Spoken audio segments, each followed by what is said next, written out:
Mouth. We put our food in the mouth, na? Then we chew our food in small particles, and food will mix with what? There is a saliva in the mouth, right? We have saliva.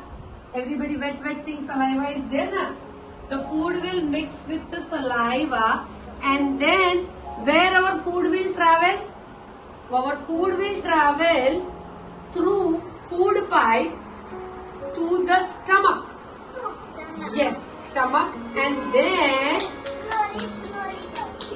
slowly it will travel to the intestines, and all the vitamins, nutrition will travel through the blood. Acha, slowly. Okay.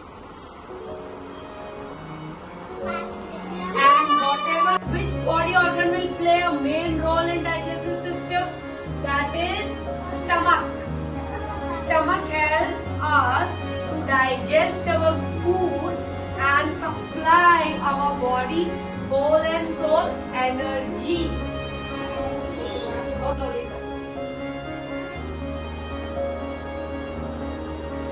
Oopsie.